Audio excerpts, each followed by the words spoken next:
Hello viewers, मैं पवन कुमार विश्वजीत आप सभी का स्वागत करता हूं आपके अपने यूट्यूब चैनल पवन कुमार विश्वजीत में। I welcome to all my viewers and subscriber on your YouTube channel Pawan Kumar Vishwajeet. And if you not subscribe our channel, so please subscribe our channel and also press the bell icon to get the latest video notification and live session notification. तो जल्दी से live आ जाइए और एक बार share जरूर कर दीजिए ताकि सभी तक नोटिफिकेशन पहुंच जाए और आप हमारे साथ में जुड़ सके लाइव। जी हाँ, आज हम आपको करवाने वाले हैं आपके TGT, PGT, estate, DSSB, KVS, आपके एलटी ग्रेड उत्तराखंड, आपका यूपी। और जी हाँ, आप टीजीटी पीजीटी की तैयारी कर रहे हैं तो आप सभी के लिए, जी हाँ, जो भी फिजिकल एजुकेशन कॉम्पिटिटिव एग्जाम्स की तैयारी कर रहा है सभी के लिए हम 60 क्वेश्चंस की सीरीज लेकर हाजिर हैं। जी हाँ, ये सीरीज लाइव, जी हाँ, लाइव सीरीज आपके कॉम्पिटिटिव एग्जाम्स की प्रिपरेशन के लिए हम 72 सीरीज लेकर आ गए हैं। यहाँ पर 60 क्वेश्चन आज करवाने के लिए जा रहे हैं। पहले ही क्वेश्चन के आंसर है टिक मार्क हैं, लेकिन आप देखते चलिएगा, आपके लिए काफी इंपॉर्टेंट होने वाले हैं। और ये एस्टेट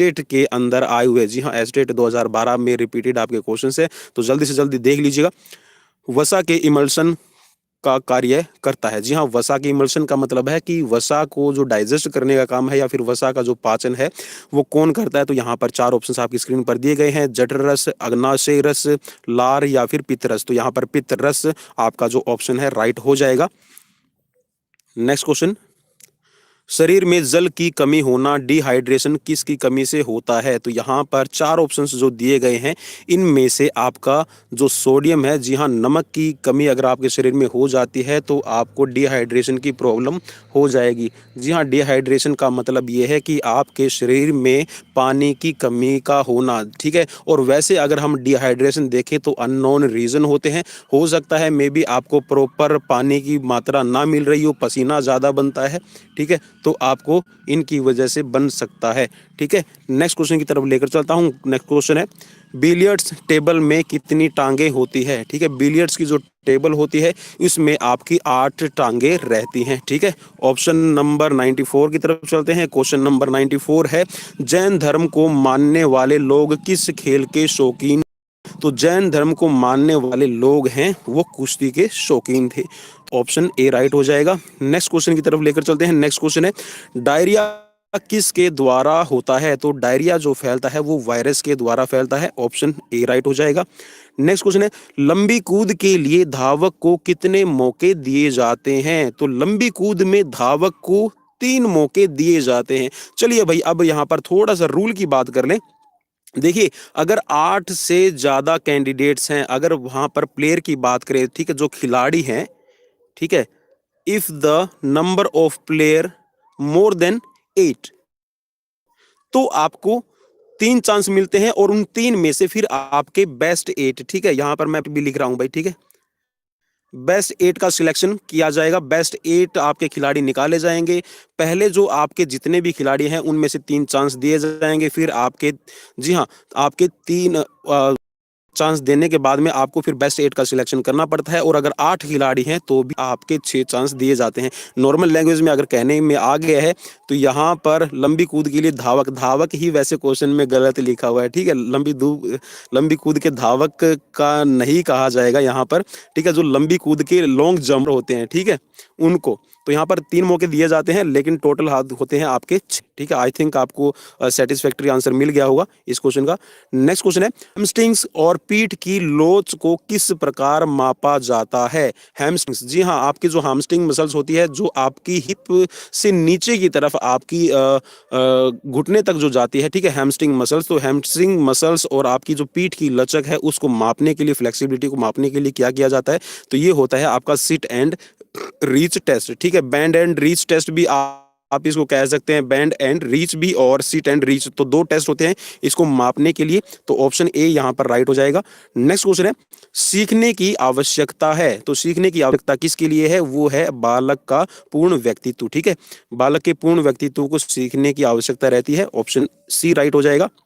नेक्स्ट क्वेश्चन है, शरीर में किस मसल्स को थ्रोअर मसल्स कहा जाता है। तो थ्रोइंग मसल्स, भाई कई बार आपसे नॉर्मल क्वेश्चंस भी आपसे पूछे जाते हैं, प्रैक्टिकल में भी पूछ लिया जाता है। तो जो पेक्टोरस मेजर होती है इसको थ्रोइंग मसल्स के नाम से या फिर थ्रोअर मसल इसको कहा जाता है, क्योंकि जितनी भी थ्रोइंग में एक्टिविटी होती है उसको प्रमोट करने का काम हमारे पेक्टोरलिस मेजर करती है, ठीक है। नेक्स्ट क्वेश्चन की तरफ लेकर चलते हैं। नेक्स्ट क्वेश्चन है, हॉकी मैदान में कितने झंडे प्रयुक्त होते हैं? तो जो जो हॉकी का मैदान है, ठीक है, चलिए हॉकी का मैदान भी मैं यहाँ पर बनाने की कोशिश करूंगा। ठीक है, सपोज कीजिए कि ये हॉकी का मैदान है आपका और ये आपके हो गए हैं गोल पोस्ट। तो यहाँ पर जो कॉर्नर है, इन कॉर्नर पर आपके फ्लैग से लगाए जाते हैं। ठीक है, चलिए मैं कॉर्नर पे फ्लैग लगा रहा हूँ। ठीक है, तो यहाँ पर कॉर्नर्स पे आपके फ्लैग्स लगाए जाते हैं, तो 4 आपके फ्लैग रहते हैं। नेक्स्ट क्वेश्चन की तरफ लेकर चलते हैं। नेक्स्ट क्वेश्चन है, शारीरिक श्रम करने वाले एक व्यक्ति को कैलोरी की आवश्यकता होती है। अगर कोई शारीरिक परिश्रम करता है, ठीक है, जिसका हार्ड वर्क रहता है, ठीक है, तो उसको 3600 किलो कैलोरीज, ठीक है, 3600 किलो कैलोरीज उसको जरूरत होती है। नेक्स्ट क्वेश्चन की तरफ चलते हैं। राष्ट्रीय मंडल खेलों का आरंभ कहाँ हुआ?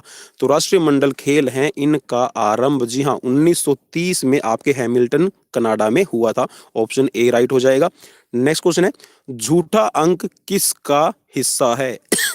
सॉरी, तो झूठा अंक जो किसका हिस्सा है, तो ये है आपकी ईपीआई का। ऑप्शन ए राइट हो जाएगा। नेक्स्ट क्वेश्चन है, सूची 1 व सूची 2 को सुमेलित कीजिए तथा दिए गए कूट का प्रयोग करते हुए सही उत्तर का चयन कीजिए। तो चलिए यहाँ पर पहले सूची देख लेते हैं। इस सूची में आप देख लीजिए किसका किससे मिलान हो रहा है। ठीक है, मैंने पहले ही इसमें सोल्व कर रखा है इसको। तो यहाँ पर जो बुल्स आई है, बुल आई का मतलब होता है आपका निशानेबाजी से। ठीक है, निशानेबाजी से। ठीक है, यहाँ पर इसको आप एरो बना सकते हैं। तो यहाँ पर बुल आई का मतलब होता है आपका जो निशानेबाजी में आपका यूज किया जाता है। ठीक है, एक आउटर होता है, एक इनर होता है, एक मैगपाई होता है और एक होती है बुल आई। ठीक है, तो यहाँ पर आपका निशानेबाजी से प्रयोग किया जाता है। कैडी, कैडी है आपका गोल्फ से रिलेटेड करता है। ड्यूस है ये आपका टेनिस से रिलेट करता है और गूगली है वो क्रिकेट में फेंकी जाती है। ठीक है, तो यहाँ पर अगर हम कूट की बात करें तो यहाँ पर जो कूट नंबर आपका है फर्स्ट, ठीक है, ए राइट हो जाएगा। चलिए मैं इसको थोड़ा छोटा करके दिखा दूं, आपको ईजी रहेगा। ठीक है, इस छोटा बिल्कुल नहीं हो पाएगा लेकिन मैं कोशिश करूंगा। चलिए यहाँ पर आप इसमें देख सकते हैं। ठीक है, आई थिंक सफिशिएंट है आपको देखने के लिए। चलिए नेक्स्ट क्वेश्चन की तरफ लेकर चलते हैं। वायु द्वारा फैलने वाला रोग है, तो वायु के द्वारा जो फैलने वाला रोग है यहाँ पर है आपका चेचक। ठीक है, ऑप्शन सी राइट हो जाएगा। नेक्स्ट क्वेश्चन है, अंतरराष्ट्रीय फुटबॉल संघ फीफा की स्थापना कब हुई? तो फीफा की स्थापना है यहाँ पर इसमें 1899 लिखा हुआ है भाई, लेकिन थोड़ा सा मुझे डाउट रहेगा। यहाँ पर फीफा 1899 लिखा हुआ है। Option B. Next question, Bharat का प्राचीनतम फुटबॉल टूर्नामेंट कौन सा है? तो भारत का प्राचीनतम फुटबॉल जो टूर्नामेंट है ये है आपका ड्यूरेंट कप। ठीक है, ऑप्शन सी राइट हो जाएगा। नेक्स्ट क्वेश्चन है, वृद्धि काल में भोजन में किन पोषक तत्वों का अधिक समावेश होना चाहिए? यहाँ पर वृद्धि काल का मतलब है कि जब बॉडी में ग्रोथ हो रही है तो उस टाइम पर किन पोषक तत्वों का आपको ज़्यादा समावेश करना चाहिए अपने खाने में, अपनी डाइट में। तो यहाँ पर है आपका प्रोटीन, कैलोरीज मीन्स कार्बोहाइड्रेट और प्लस में आपको खनिज, लवण व विटामिन, इन तीनों को, इन चारों को ही शामिल करना पड़ेगा। ठीक है, तो उपयुक्त यहाँ पर सभी है। ऑप्शन डी राइट हो जाएगा। नेक्स्ट क्वेश्चन है, अफ्रीकन नेशंस कप फुटबॉल 2012 का विजेता निम्नलिखित में से कौन है? तो अफ्रीकन नेशन कप फुटबॉल 2012 का जो विजेता है ये है आपका जाम्बिया। ठीक है, ऑप्शन बी राइट हो जाएगा। नेक्स्ट क्वेश्चन है, दैनिक जीवन में आवश्यक कैलोरी ऊर्जा का कितना भाग वसा से प्राप्त करना चाहिए? तो यहाँ पर अगर हम कैलोरीज की बात करें, आपको जो एक दिन की जो दैनिक का आपकी कैलोरीज है वो आप 10 से 25%, ठीक है, according to your need and according to your job nature, you can just take 10 to 25% of calories from your fat. Next question, ossifications of bones के द्वारा किस आयु का पता चलता है? ऑसिफिकेशंस ऑफ बोन्स, ठीक है, आपके बोन्स से किस चीज का पता चलता है? तो इससे आपका पता चलता है एनाटॉमिकल एज का। ठीक है, नेक्स्ट क्वेश्चन, मांड का पाचन करने वाला एंजाइम, मांड का पाचन करने वाला एंजाइम आपका एमाइलेज कहलाता है। ऑप्शन ए राइट हो जाएगा।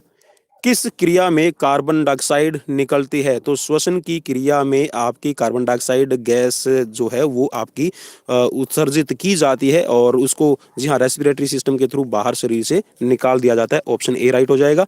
नेक्स्ट क्वेश्चन है, फुटबॉल खेल की अवधि कितनी होती है? तो फुटबॉल खेल की अवधि है यहाँ पर 90 मिनट रहती है। 45 मिनट के 2 हाफ हो जाएंगे आपके। नेक्स्ट क्वेश्चन है, ओलंपिक खेल का संबंध किस देवता से है? तो ओलंपिक खेलों का जो संबंध है वो आपका जीएस देवता से है। ऑप्शन ए राइट हो जाएगा। नेक्स्ट क्वेश्चन, समुद्र देवता को श्रद्धांजलि देने हेतु किस खेल का आयोजन कोरिंथ में किया जाता था? तो कोरिंथ में जो आपके कौन से समुद्र के देवता थे जिसको श्रद्धांजलि देने के लिए किया जाता था, इनका नाम था कोरिंथ। तो जो ये कोरिंथ थे, इनको यहाँ सॉरी कोरिंथ में जो आपका श्रद्धांजलि दी जाती थी, ये आपके इस्थिमियन खेल करवा के दी जाती थी। ऑप्शन बी राइट हो जाएगा। नेक्स्ट क्वेश्चन है, रक्त के थक्के के निर्माण में आवश्यक है। तो रक्त के थक्का, अगर रक्त का थक्का नहीं बन रहा है, खून ब्लीडिंग ज़्यादा हो रही है, तो ब्लीडिंग को रोकने के लिए, खून का जमाव करने के लिए आपके रक्त में प्लेटलेट्स होने जरूरी है, मींस थ्रोम्बोसाइट। नेक्स्ट क्वेश्चन की तरफ चलते हैं। नेक्स्ट क्वेश्चन है, विश्व कप फुटबॉल 2010 निम्नलिखित देशों में कहाँ आयोजित हुए? तो जो आपका विश्व कप फुटबॉल 2010 है, ये आयोजित किया गया था आपका दक्षिण अफ्रीका में। ऑप्शन बी राइट हो जाएगा। नेक्स्ट क्वेश्चन है, कांदिवली प्रशिक्षण संस्थान मुंबई की स्थापना हुई। जो कांदिवली, ठीक है, प्रशिक्षण संस्थान आपका मुंबई में बनाया गया है, ये आपका 1938 में बनाया गया है। ऑप्शन सी राइट हो जाएगा। ठीक है, याद कर लीजिए भाई, काफी इंपॉर्टेंट क्वेश्चन है, और अगर इंपॉर्टेंट है तो प्लीज एक बार मुझे लाइक और डिसलाइक करके जरूर इंटीमेट कीजिएगा कि अच्छे हैं या नहीं है। कैप्टन रूप सिंह स्टेडियम कहाँ स्थित है? तो कैप्टन रूप सिंह स्टेडियम आपका झांसी में स्थित है। ठीक है, और कैप्टन रूप सिंह से रिलेट मैं आपको बता दूं, कैप्टन रूप सिंह ध्यानचंद के भाई थे, और इन दोनों भाइयों के नाम पे, ठीक है, कैप्टन रूप सिंह के नाम पर आपको पता होना चाहिए कि इंग्लैंड के अंदर जो, ठीक है, अंडरग्राउंड एक ट्रेन चलती है, तो उसके लिए एक स्टेशन का नाम है, वो कैप्टन रूप सिंह के नाम पर रखा गया है। ये आपके लिए एक इंफॉर्मेशन है। ठीक है, नेक्स्ट क्वेश्चन, क्वाशियोकार रोग का लक्षण नहीं है। तो क्वाशियोकार जो लक्षण नहीं है वो आपको बताना है, त्वचा का झुर्रीदार होना। ठीक है, त्वचा का झुर्रीदार होना, ये इसका लक्षण नहीं है। एरक्तता, एरक्तता का मतलब है कि खून की कमी, पेट का बाहर की ओर निकल जाना, आंखों का फूलना। ठीक है, ये आपके लक्षण होते हैं क्वाशियोर के। लेकिन यहाँ पर जो त्वचा का झुर्रीदार हो जाना, ये विटामिन सी, विटामिन बी की कमी के कारण आपके शरीर में होता है। ठीक है, तो त्वचा का ख्याल रखिएगा। लर्निंग, सीखने का मनोवैज्ञानिक कारण क्या है? तो लर्निंग का जो मनोवैज्ञानिक कारण है, ये है आपकी प्रेरणा। जी हाँ, अगर आप इंस्पायर होते हैं तो आप लर्निंग की तरफ प्रमोट होते हैं। ठीक है, आग्रह, ठीक है, आपसे रिक्वेस्ट भी एक ये टाइप है। ठीक है, आग्रह भी करना होता है सीखने में। ठीक है, और संवेग, अगर आपके संवेग भी हावी हैं तो भी आप सीखने के लिए प्रमोट होते हैं। तो यहाँ पर उपरोक्त सभी हो जाएगा। Option D right. Next question है मनोरंजन। तो मनोरंजन के बारे में बताना है भाई, मनोरंजन क्या है? तो यहाँ पर मनोरंजन है एक सामाजिक समानता प्रदान करते हैं आपको। ठीक है, मीन्स आपके समाज में एक समरसता लेकर आते हैं। माननीय तथा शारीरिक शक्तियों का विकास करते हैं। ठीक है, आपकी शारीरिक शक्तियां और जो आपकी मन की शक्तियां हैं, उनका विकास करते हैं। यहाँ पर इसका मतलब है कि जो मानसिक और आपकी शारीरिक शक्तियों का विकास करते हैं। कार्य कुशलता में बढ़ोतरी करते हैं। ठीक है, जो आपकी देखिए, अगर मनोरंजन को मैं मन का रंजन मीन्स, यहाँ पर इंग्लिश में देखते हैं रिक्रिएशन, मीन्स दोबारा से एनर्जी को रीजनरेट करना। ठीक है, रीबिल्ड करना आपकी रिक्रिएशनल एक्टिविटीज के थ्रू। तो यहाँ पर ये सभी आपकी कार्यकुशलता को बढ़ाने वाले हैं, तो उपरोक्त सभी सही हो जाएगा। नेक्स्ट क्वेश्चन है, भारत में सर्वप्रथम एड्स के रोगी का पता कब चला? कल मैंने जो आपको क्वेश्चन करवाया था कि अमेरिका में 1981 में पहला केस आया था, ठीक है, एड्स का। तो भारत में जो केस है, ये 9 जून 1986 को पहला केस मिला है। ऑप्शन ए राइट हो जाएगा। नेक्स्ट क्वेश्चन है, मनुष्य शरीर में कितने क्रोमोसोम्स, गुणसूत्र पाए जाते हैं? तो मनुष्य के शरीर में जो क्रोमोसोम्स होते हैं वो 23 जोड़े होते हैं। टोटल 46 आपके क्रोमोसोम्स, ठीक है, गुणसूत्र होते हैं, और इनमें से सिर्फ एक जोड़ा, ठीक है भाई, एक जोड़ा ही ये लिंग निर्धारण करता है। ठीक है, कि लड़का होगा या लड़की। और जो लिंग निर्धारण का काम है वो पुरुष क्रोमोसोम्स पर निर्भर करता है, क्योंकि पुरुष में, ठीक है, जो पुरुष है, पुरुष में XY क्रोमोसोम्स होते हैं और फीमेल के अंदर XX क्रोमोसोम्स होते हैं। ठीक है, अगर XY से मिलेगा तो यहाँ पर लड़का पैदा होगा, और अगर सिर्फ XX मिल रहा है, ठीक है, XX से मिल रहा है, XX से मिल रहा है, तो लड़की पैदा होगी। ठीक है भाई, तो चलिए नेक्स्ट क्वेश्चन की तरफ चलते हैं। नेक्स्ट क्वेश्चन आपकी स्क्रीन पर है, निम्नलिखित में से किस खेल की टीम में महिला तथा पुरुष दोनों खिलाड़ी होते हैं? तो कॉर्फबॉल, ठीक है भाई, नया गेम है आप सबके लिए इंडिया में, कॉर्फबॉल। कॉर्फबॉल में आपके पुरुष और महिला दोनों खिलाड़ी समान रूप से खेलते हैं। नेक्स्ट क्वेश्चन है, प्राथमिक आधुनिक ओलंपिक खेल किस स्टेडियम में खेले गए? तो जो पहले आपके मॉडर्न ओलंपिक गेम है ये आपके 1896 में खेले गए थे भाई, ठीक है, और ये खेले गए थे पान एथलेटिक स्टेडियम एथेंस में। ऑप्शन ए राइट हो जाएगा। नेक्स्ट क्वेश्चन है, ग्लाइकोलाइसिस व क्रेब्स चक्कर के बीच का मध्यवर्ती यौगिक है, तो ये है आपका एसिटिल कोआ, ठीक है, एसिटिल कोआ। ऑप्शन डी राइट हो जाएगा। नेक्स्ट क्वेश्चन, एथेंस ओलंपिक खेल 2004 में सर्वाधिक पदक जीतने वाला देश, तो सर्वाधिक पदक जीतने वाला देश एथेंस ओलंपिक 2004 में ये है अमेरिका, ठीक है, ऑप्शन बी राइट हो जाएगा। नेक्स्ट क्वेश्चन है, किस आहार को संपूर्ण कह सकते हैं? तो यहाँ पर जो दूध है इसको संपूर्ण आहार के रूप में कहा जा सकता है, ऑप्शन बी राइट हो जाएगा। नेक्स्ट क्वेश्चन है, पेनक्रिएटिक जूस, पेनक्रिएटिक जूस में क्या होता है? तो पेनक्रिएटिक जूस में ना आपके एंजाइम्स होते हैं ना फैट, उपरोक्त दोनों इनमें से कोई नहीं है, ठीक है। तो पेनक्रिएटिक जूस जो आपका इंसुलिन का सेक्रेशन करता है भाई, ठीक है। नेक्स्ट क्वेश्चन की तरफ चलते हैं, श्वसन नियमन केंद्र स्थित होता है, तो श्वसन नियमन केंद्र मीन्स जो आपकी श्वास को नियंत्रित करने का कार्य है ये आपका हाइपोथैलेमस, और हाइपोथैलेमस ही आपकी बॉडी का टेम्परेचर निर्धारित करने में, ठीक है, सबसे बड़ा योगदान दिखाता है, ठीक है। चलिए नेक्स्ट क्वेश्चन, सुप्रसिद्ध खिलाड़ी फेलिप्स किस खेल से संबंधित है? तो सुप्रसिद्ध खिलाड़ी माइकल फेलिप्स, ठीक है, माइकल फेलिप्स इनका पूरा नाम है, ठीक है, माइकल फेलिप्स इनका पूरा नाम है, और ये अमेरिका से बिलोंग करते हैं, और इनका गेम है तैराकी, और भाई तैराकी इनको गोल्डन शार्क भी कहा जाता है, ऑप्शन बी राइट हो जाएगा। नेक्स्ट क्वेश्चन है, अनुपयोगी उपकरणों का निपटान कैसे किया जाता है? जो अनुपयोगी मतलब जो डैमेज इक्विपमेंट्स है उनका निपटान आप कैसे करेंगे? उपकरणों को जलाकर कर सकते हैं, उपकरणों को गार्ड कर सकते हैं, मींस जो आपके नॉन यूजेबल इक्विपमेंट्स है जो डैमेज हो चुके हैं तो आप उनको गड्ढे में खोद कर दबा सकते हैं, जो मतलब जिनको आप ये कह सकते हैं जो डिग्रेडेबल है, ठीक है। और नेक्स्ट है, उपकरणों की आप नीलामी भी कर सकते हैं, जो आपके काम के उपकरण नहीं है आप उनकी नीलामी भी कर सकते हैं, तो यहाँ पर उपरोक्त सभी आपका सही हो जाएगा। नेक्स्ट क्वेश्चन है, वाटर पोलो खेल के लिए पानी की गहराई होनी चाहिए? अगर वाटर पोलो आप गेम करवा रहे हैं तो पानी की गहराई कितनी होनी चाहिए? ये है आपकी 1.8 मीटर से कम, ठीक है, 1.8 मीटर से कम, ऑप्शन बी राइट हो जाएगा। नेक्स्ट क्वेश्चन है, निम्न में से किस बीमारी की दशा में व्यायाम करने से मनाही की जाती है? किस बीमारी की दशा में आपको व्यायाम करने की मनाही की जाती है? तो यहाँ पर अगर कोई अस्थमेटिक पेशेंट है तो उसको आप, ठीक है, अवॉइड कीजिए कि उसको ज़्यादा एक्सरसाइज वगैरह ना करवाइए, और डॉक्टर का भाई प्रिकॉशंस जरूरी है, डॉक्टर से ट्रीटमेंट जरूर लें। दिल की बीमारी जिसको है उसको आप ना करवाएं, या फिर दिमाग में अगर रसोली है तो उनको मनाही की जाती है, तो ऑप्शन यहाँ पर डी राइट हो जाएगा। नेक्स्ट क्वेश्चन की तरफ चलते हैं, यहाँ पर है क्वेश्चन नंबर 137, कौन सा प्रेरक जन्मजात नहीं है? तो कौन सा प्रेरक यहाँ पर जन्मजात नहीं है? ये है आपका आकांक्षा का स्तर, ठीक है, आकांक्षा का स्तर ये जन्मजात प्रेरक नहीं है, इसको अर्जित प्रेरक कहा जाता है, ठीक है। मध्य व्यसन है और भूख है, नींद है, ये आपके जी हाँ जन्मजात प्रेरक होते हैं। नेक्स्ट क्वेश्चन है, एक प्रशिक्षित खिलाड़ी में व्यायाम करने से वायु ग्रहण क्षमता बढ़ जाती है, तो कितनी हो जाएगी?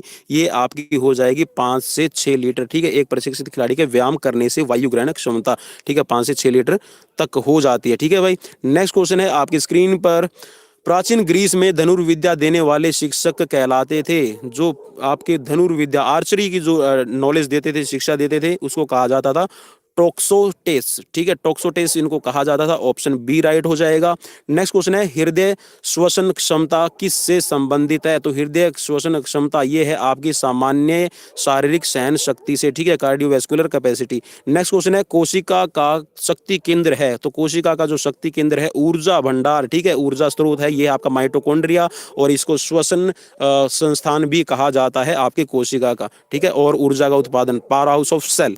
नेक्स्ट क्वेश्चन की तरफ चलते हैं, रक्त में ऑक्सीजन की मात्रा बढ़ने पर लैक्टिक एसिड की मात्रा पर क्या प्रभाव पड़ेगा? अगर आपके रक्त में ऑक्सीजन की मात्रा बढ़ जाए तो लैक्टिक एसिड पर क्या प्रभाव पड़ता है? तो भाई यहाँ पर सीधी सी बात यह है, जब आपको ऑक्सीजन की सप्लाई मिल जाएगी तो जो लैक्टिक एसिड है वो कम हो जाएगा, ठीक है, लैक्टिक एसिड को आपकी बॉडी ऑब्जॉर्ब कर लेती है और वो आगे ट्रांसफर किया जाएगा, ठीक है।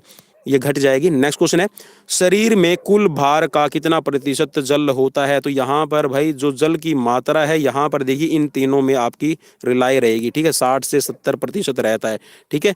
चलिए नेक्स्ट क्वेश्चन की तरफ चलते हैं। बेसबॉल किस देश का राष्ट्रीय खेल है? तो बेसबॉल है ये आपके अमेरिका का राष्ट्रीय खेल है, ठीक है। चलिए नेक्स्ट क्वेश्चन है, भारतीय उपमहाद्वीप को किस वर्ष की विश्व कप क्रिकेट प्रतियोगिता की मेजबानी सौंपी गई थी? तो 2011, ठीक है, भारतीय उपमहाद्वीप को सौंपी गई थी क्रिकेट वर्ल्ड कप की मेजबानी। ऑप्शन बी राइट हो जाएगा। नेक्स्ट क्वेश्चन है, त्वचा का मुख्य कार्य क्या है? तो जो त्वचा का मुख्य कार्य है ये है आपके अशिष्ट पदार्थों को पसीने के रूप में बाहर निकालना, ठीक है। यहाँ पर ऑक्सीजन की सप्लाई करना ये आपके रेस्पिरेटरी सिस्टम का काम है। CO2 को बाहर निकालना ये भी आपके रेस्पिरेटरी सिस्टम का काम है। तो यहाँ पर ऑप्शन ए राइट हो जाएगा, ठीक है। अपशिष्ट पदार्थों को पसीने के रूप में, स्वेट ग्लैंड्स पसीना बनाती है और उस पसीने के थ्रू आपके जो अपशिष्ट पदार्थ है, वेस्ट प्रोडक्ट है, वो बॉडी से बाहर निकाल दिए जाते हैं। नेक्स्ट क्वेश्चन है, 1 ग्राम कार्बोहाइड्रेट से कितने कैलोरीज आपको मिलती है? तो 1 ग्राम कार्बोहाइड्रेट से आपको 4.1 कैलोरीज मिलती है, ठीक है, 4.1 किलो कैलोरीज। और 1 ग्राम फैट से, ठीक है, 1 ग्राम फैट की अगर हम बात करें तो आपको 9.1 कैलोरीज मिलती है, ठीक है भाई, 9.1। और अगर हम 1 ग्राम प्रोटीन की बात कर लेते हैं, ठीक है, अगर प्रोटीन की बात करें तो आपको मिलती है यहाँ पर 4.1 कैलोरीज, ठीक है भाई। चलिए नेक्स्ट क्वेश्चन की तरफ चलते हैं। नेक्स्ट क्वेश्चन है, व्यायाम के संबंध में कौन सा कथन असत्य है? तो व्यायाम के संदर्भ में जो कथन असत्य है ये है आपका, यह आरंभ में कठिन होना चाहिए। भाई बिल्कुल गलत है, ठीक है। किसी को भी आरंभ में आप कठिन मत करवाइए, ठीक है। सिंपल टू कॉम्प्लेक्स चलना है, ठीक है। वो चाहे बिगिनर हो या फिर ट्रेंड पर्सन हो, simple to complex exercise should be perform in daily routines, ठीक है। तो यहाँ पर इसकी मात्रा क्रमबद्ध तरीके से बढ़ानी चाहिए, बिल्कुल सही कथन है ये। लेकिन जो ऊपर वाला ना कठिन वाला, भाई इसको कभी भी आप मत अपनाइएगा। पहली मात्रा को पूर्ण अंगीकार करने के बाद ही इसकी मात्रा को बढ़ाना चाहिए, बिल्कुल सही कहा भाई इसने, ठीक है। और यहाँ पर व्यायाम की निश्चित मात्रा के बाद तत्काल विश्राम करना चाहिए। जी हाँ बिल्कुल, अगर आप एक टाइम पर बिल्कुल यहाँ पर फटीक हो जाती है या आप एक लेवल की जो आपकी ट्रेनिंग है वो कर लेते हैं तो उसके बाद में आपको रेस्ट मिलना जरूरी है। नेक्स्ट क्वेश्चन है, क्वेश्चन नंबर है आपका 149, लगातार कार्य अभ्यास करने से शरीर में जो अभ्यस्तता आती है उसे क्या कहा जाता है? अगर आप लगातार प्रैक्टिस करते हैं और आपके अंदर जो अभ्यस्तता आ जाती है इसको कहा जाता है कंडीशनिंग, अनुकूलन, ठीक है। अनुकूलन इसको कहा जाता है कि आप उस क्रिया के प्रति, आप उस एक्टिविटी के प्रति आप अनुकूल हो जाते हैं, अनुकूलन, ठीक है। नेक्स्ट क्वेश्चन है आपका, और ये आज का लास्ट क्वेश्चन रहेगा, शिराओं वेन्स का कार्य होता है। तो वेन्स का कार्य क्या है यहाँ पर आपको ये बताना है। तो ये आपके अंगों से रक्त को हृदय में लाने का काम करती है, ठीक है। जो आपका ऑक्सीजन, जो ऑक्सीजनेटेड ब्लड है जिसके अंदर ऑक्सीजन की मात्रा रहती है, जब वो टिश्यूज के अंदर ऑक्सीजन की सप्लाई पहुंच जाती है, टिश्यूज ऑक्सीजन को ले लेता है और वहां से आपकी कार्बन डाइऑक्साइड को आपके ब्लड में छोड़ देता है, तो ब्लड आपका हो जाता है डीऑक्सीजनेटेड। और उस डीऑक्सीजनेटेड ब्लड को दोबारा से प्यूरिफिकेशन करने के लिए आपके हार्ट्स में पहुंचाने का काम करती हैं आपकी वेन्स, ठीक है। तो वेन्स के अंदर आपका जो दूषित खून है वो आपके हृदय तक पहुंचाया जाता है, ठीक है भाई। तो ये थे आज के क्वेश्चंस, आपको कैसे लगे प्लीज मुझे कमेंट बॉक्स में कमेंट करके जरूर बताइएगा। और अगर आपको अच्छे लगे हैं तो प्लीज, जी हाँ, ये हमारा लोगो है चैनल का, इसको जरूर देख लीजिए और प्लीज सब्सक्राइब, जी हाँ, रेड कलर का एक बटन दिखाई दे रहा होगा साइड में, ठीक है, आपके लेफ्ट हैंड साइड, तो उसको एक बार जी हाँ सब्सक्राइब जरूर कर लीजिए, बटन दबा दीजिए और बेल आइकन को भी प्रेस कर लीजिए। And thanks for watching this videos and we will meet again tomorrow with the new questions and with the new series at the same time 7:30 p.m. Thank you, have a nice day, we will meet tomorrow again.